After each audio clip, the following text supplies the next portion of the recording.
Squid Game Season 2, the show is back on with player 456 leading on and trying to stop them from inviting more players to a new round of Squid Games, but that all leads into the deadly stakes where he's invited and trying to end the games once and for all.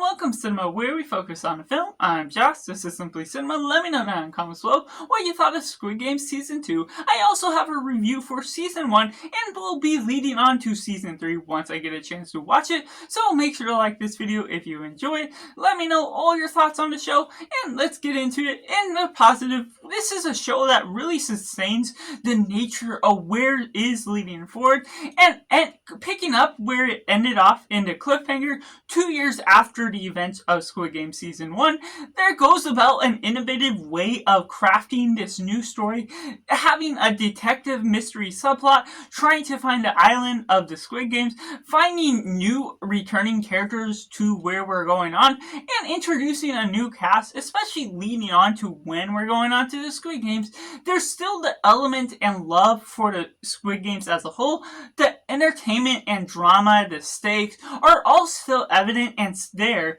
but they're going on in a new caricature to what you're establishing with the characters. You're seeing some that are redundant to the first season, but in a way that you enjoy and love what you're tackling from each of them as a whole, creating some innovative twists and turns, introducing some new elements we didn't see within the first season, the way they form teams, the way they fight against each other, the way you're innovating with the craft of the Squid Games as a whole is expected as the way the story progresses, taking a couple episodes to get started within the round that is tackling the ideas as a whole, which changes up the elements. Now you're getting 2 less episodes from this, which makes it more quick in some elements to where you're following along, but that doesn't mean this show is shorter in one sense, because you're sort of getting longer episodes in certain cases, but the way you're progressing still creates some interesting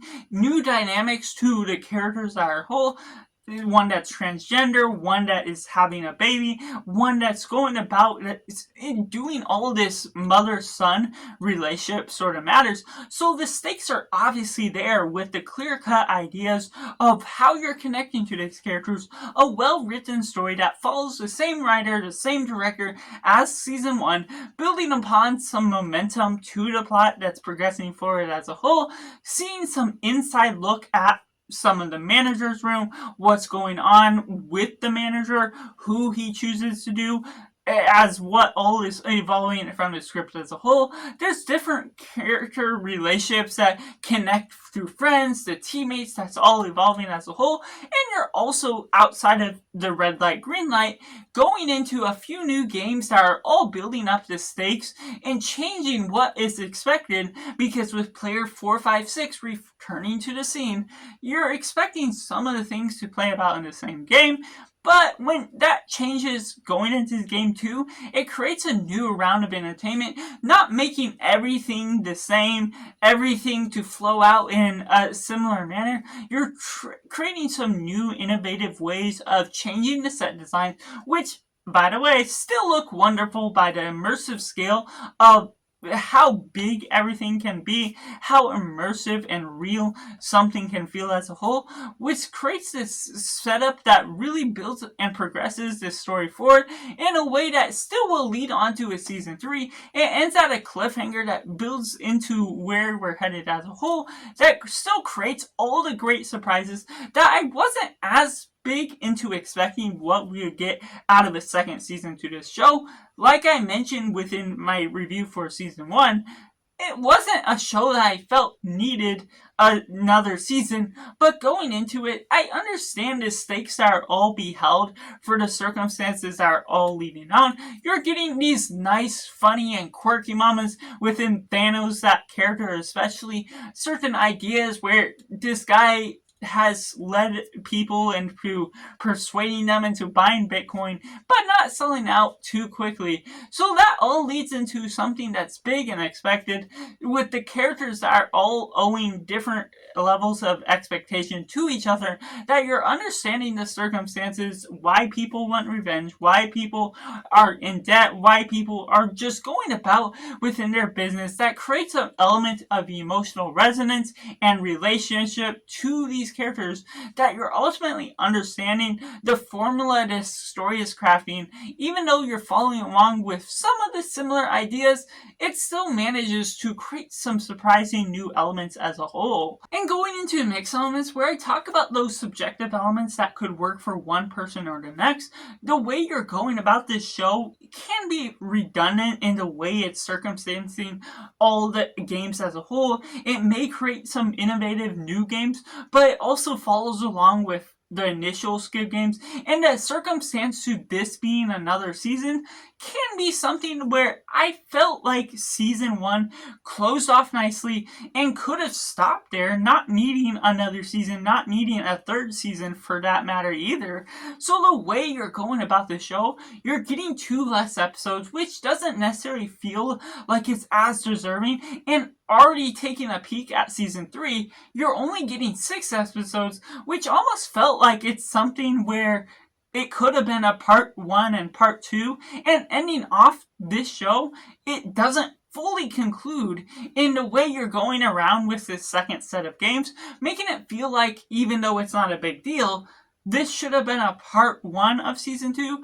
with the season 3 being a part 2 of season 2 to make more sense of where things are headed forward. Yes, you're still having that gap, but with such a short gap of 6 months between the 2 parts, it's going into a thing that I feel like it just didn't need to be separated by a full another season name, even with getting less episodes than season 1. So your way you were following about with that doesn't create a big deal of the idea of the show as a whole, but still can create some different ideas that, despite its innovative craft, goes into new things that expands upon the elements of the story, but may not lead into areas that you necessarily care for quite so much as what we got in the first season, things that build up the story as a whole, but don't always create something that you absolutely need from where you're going along with these characters.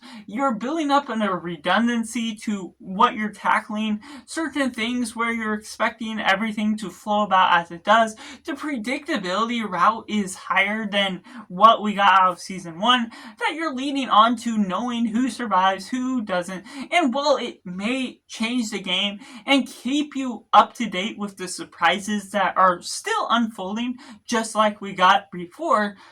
it still follows about in a way where some of the characters may not feel as fresh, may not feel as unique, and are doing a redundant manner to what we're taking out of the first season. You're expecting the ideas and things where people are motivated to go after the money, or go after going home, being safe, and everything that goes along the lines of that, which creates this circumstance where people are just doing what the show needs them to do, which is, in one sense, the point, and it's part of human nature to doing that. But being able to see it again and not even see all 6 games within 2 less episodes is something that subtracts from what ultimately the show is tackling as a whole. Which takes me into the negatives, to which there's a lot more to this show that weighs down within the second season. Certain things where the subplot of the detective mystery trying to resolve and find an island doesn't even conclude within this season. Obviously, the games don't even conclude, so you're expecting more to expand within this third season. But that's another factor, is that you're not closing off a major chapter of what season 2 is offering, which all leads on to the circumstance where you want a sense of conclusion. Even if it is just called a part 1, you're understanding more is to come. That's not what it's advertised to be as, which also leads into these same matters where things are a little bit out of order because you're adding that extra subplot that takes too much part of the time out of what the story is headed for. And even when it focuses in on the game, you're also coming to wonder when you'll get that next scene with the detectives trying to find the island, and it doesn't necessarily add as much more sufficient manner to where there is a secret killer that's going on, someone that leaks information that you'll find out later within this season. But it ultimately was predicted by me before it came about, and it just didn't come out to be the surprise I hoped to. Despite having all these surprises within season 2, it still came down to something that became a bit more predictable, came about with the same elements of season 1, and so the elements of redundancy show a lot to where these characters are expecting. You can't go much further than creating a new cast of characters, and while there's a little bit more nuances to how this character is different than what we got in season 1, there's still the same general picture of good guys and bad guys. Those that are all after the money will kill to do whatever it takes to get that money. You're seeing some of the same patterns from season 1, which is what I feared going into a season 2. And despite opening the area to new grounds of where the management are within Squid Games as a whole, despite having all these new fresh looks at what it's going, it still feels like it has the same circumstances that are all unfolding, having the same things that I expect to get out of the show, and keeping a new writer. I didn't expect anything that will feel like it's too new in some circumstances, too new in the way you're falling about with the characters as a whole. So ultimately, well, it's exactly what I would have wanted out of this season 2. It's not always playing about the fresh manners to what it's ultimately holding at the highest scale that the first season had. So that's just my personal thoughts on Squid Game Season 2, which I have to rate as simply 7 out of 10. Let me know down in the comments below what you thought of Squid Game Season 2. Was it necessary? And should we lead on to Season 3 with high expectations? Let me know all that, and make sure to like this video if you enjoy it. Subscribe if you haven't already to join in the film culture community where we talk about a lot of cinema as a whole. So that's just all, and make sure to do yourself a favor and go watch a movie.